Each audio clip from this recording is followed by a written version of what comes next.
வணக்கம் நண்பர்களே, இது தமிழ் நண்பன் ஷார்ட்கட் சேனல். இப்போ நான் பார்க்க போகிறது மெட்ராஸ் ஹைகோர்ட் சம்மந்தமான தகவல்கள் தான்.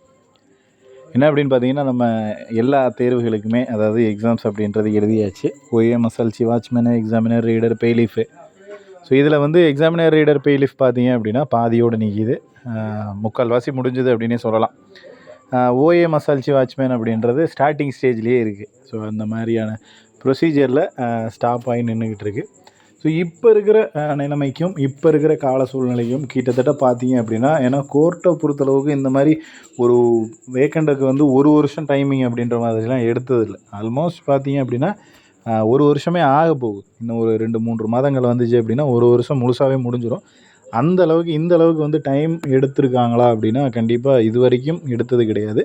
பட் இந்த முறை பார்த்தீங்க அப்படின்னா ரொம்ப டைம் அப்படின்றது எடுத்திருக்காங்க. தேர்வர்கள் எல்லாருக்குமே இது வந்து மிகப்பெரிய ஒரு இழப்பு அப்படின்னே சொல்லலாம். ஏன்னா இப்போ ஜாயின் பண்ணியிருந்தீங்கன்னா கிட்டத்தட்ட 6 மாதம் சம்பளமே வாங்கியிருக்கலாம். அந்தளவுக்கு டைம் டூரேஷன் அப்படின்றது இருந்திருக்கு. ஏன்னா கிட்டத்தட்ட பார்த்தீங்க அப்படின்னா கோர்ட்டில் வழக்கமாக இதற்கு முன்னாடி நடந்த தேர்வுகளில் முன்னாடி கொடுத்த நோட்டிஃபிகேஷன் எல்லாத்தையும் மினிமம் 3 மாதம் தான். அதாவது இன்டர்வியூ இருந்தாலும் சரி, உங்களுக்கு ப்ராக்டிக்கல் இருந்தாலும் சரி, எல்லாமே எக்ஸாம் கண்டக்ட் பண்ணிவிட்டு நோட்டிஃபிகேஷன் கொடுப்பாங்க. ஒரு 20 நாளில் வந்து அப்ளை பண்ணுறதுக்கு டைமு, அதுக்கப்புறம் 20 நாளில் எக்ஸாமு, அதுக்கப்புறம் ஒரு 10 நாளில் ப்ராக்டிக்கல் இருக்கும், அதுக்கப்புறம் ஒரு 5 நாளில் வந்து இன்டர்வியூ இருக்கும். முடிஞ்சதுக்கப்புறம் பார்த்தீங்க அப்படின்னா மினிமம் 50-60 நாள், 2 மாதத்துலேருந்து 3 மாதத்துக்குள்ளே ரிசல்ட் பப்ளிஷ் பண்ணிடுவாங்க. ஸோ வெறும் 3 மாதம் தான் டைம் அப்படின்றத எடுத்துப்பாங்க கோர்ட் வழக்கமாகவே.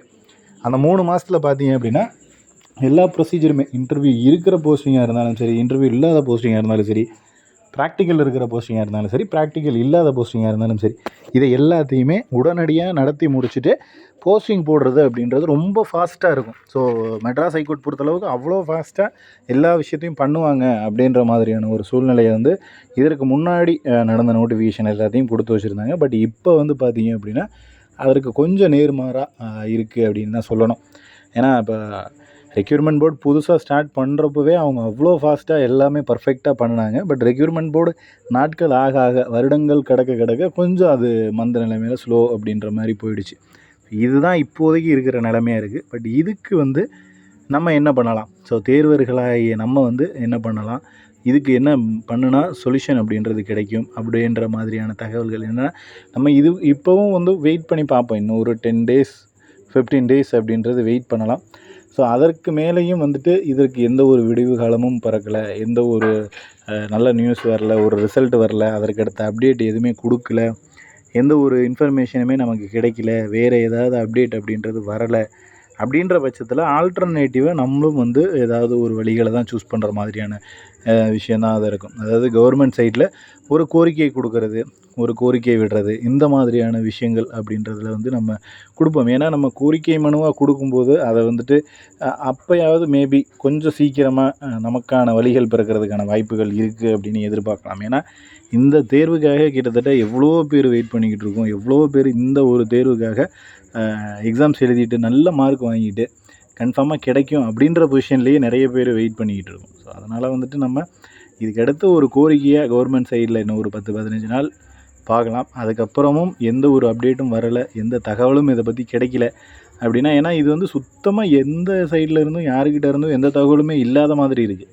ஸோ அந்த மாதிரி எதுவும் மேபி இருக்குது. இன்னும் ஒரு 2 வாரங்களுக்கு அப்புறமும் சேம் இதே மாதிரியான பொசிஷன் வந்து நீடிக்குது அப்படின்னா கண்டிப்பாக நம்ம கோரிக்கை கொடுப்போம். ஏன் கோரிக்கை அப்படின்னா, அடுத்து வந்துட்டு எலெக்ஷன் அப்படின்றது இருக்குது நெக்ஸ்ட் இயரில். ஸோ அதனால் அப்போதைக்கு இப்போ வந்து இந்த சமயத்தில் நம்ம இதுதான் சரியான டைம் அப்படின்னு நினைக்கிறேன். ஏன்னா இந்த சமயத்தில் ஒரு கோரிக்கையை கொடுத்தோம் அப்படின்னா கண்டிப்பாக கவர்மெண்ட் சைடில் இருந்து அதுக்கான நடவடிக்கை அப்படின்றது கண்டிப்பாக எடுப்பாங்க. ஏன்னா எலெக்ஷன் அப்படின்றது இருக்குது. அதனால் ஒரு நோட்டிஃபிகேஷன் பல்காக ஃபில் பண்ணுறாங்க அப்படின்னா வேகன்சி இன்க்ரீஸ் பண்ணுறதுக்கும் நம்ம சொல்லலாம்.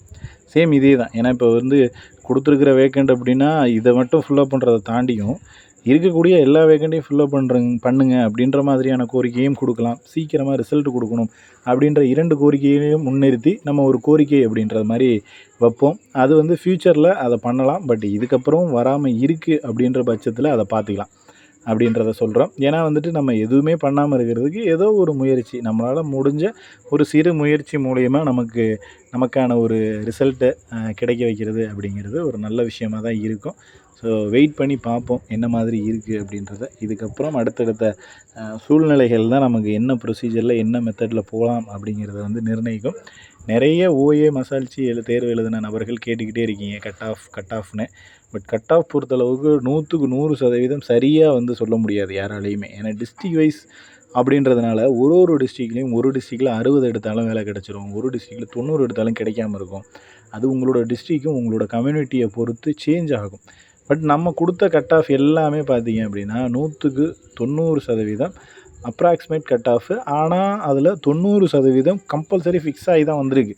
நம்ம எக்ஸாமினர் ரீடர் பெய்லீஃப்க்கு கொடுத்த கட் ஆஃப் அப்படிங்கிறது 100க்கு 90% ஒரே மாதிரி தான் இருந்துச்சு. 1-2 இடத்துல தான் வந்து ஒரு 2 மார்க் 5 மார்க் கூடவாவோ குறைச்சலாவோ வந்து இருந்துச்சே தவிர மற்றபடி எல்லாருக்குமே பர்ஃபெக்டாக மேட்ச் ஆகி பொருந்துச்சு. அந்த மார்க் எடுத்தவங்களுக்கு நம்ம சொன்ன மார்க் எடுத்தவங்களுக்கு வேலை அப்படின்றதும் கிடச்சிரும். ஸோ அந்த ரேஞ்சில் தான் இருக்காங்க எல்லாருமே. ஸோ அதனால் எந்த பிரச்சனையும் இல்லை. தொடர்ச்சியாக இந்த தகவல்கள் அப்படின்றது அடுத்தடுத்த விஷயங்கள் அடுத்தடுத்த நகர்வுகளில் நம்ம இந்த மாதிரியான விஷயங்களில் ஈடுபடுவோம் அப்படின்றத தெரிஞ்சுங்க. உங்களுக்கு இதில் வேறு ஏதாவது ஆல்டர்னேட்டிவான வழிகள் அப்படின்றது எதுவும் இருந்துச்சுனாலும் நீங்கள் கமெண்ட் மூலிமா சொல்லுங்கள். அது நல்ல ஐடியாக்களாக தோணுச்சு இல்லை நல்ல ஐடியாக்களாக இருக்குது அப்படின்ற பட்சத்தில் நம்ம அதையும் ஃபாலோ பண்ணுவோம். ஏன்னா நம்ம ஒருத்தர் ஒரு விஷயத்த சொல்கிறதுக்கும் 5 பேர் 5 மனப்பான்மையில் 5 விதமாக யோசித்து ஒரு விஷயத்த சொல்கிறதுக்கும் வித்தியாசம் இருக்குது. ஸோ அதனால் உங்களுடைய ஐடியாஸ் ஏதாவது இருந்துச்சு அப்படின்னாலும் அதை கமெண்ட் செக்ஷனில் சொல்லுங்கள். இது சம்மந்தமாக இது எக்ஸாம்ஸ் ரிலேட்டடாக வேறு ஏதாவது டவுட்ஸ் இருந்துச்சுன்னா கீழே கமெண்ட் பண்ணுங்கள். நெக்ஸ்ட் அடுத்த வீடியோவில் பார்க்கலாம். தேங்க்யூ.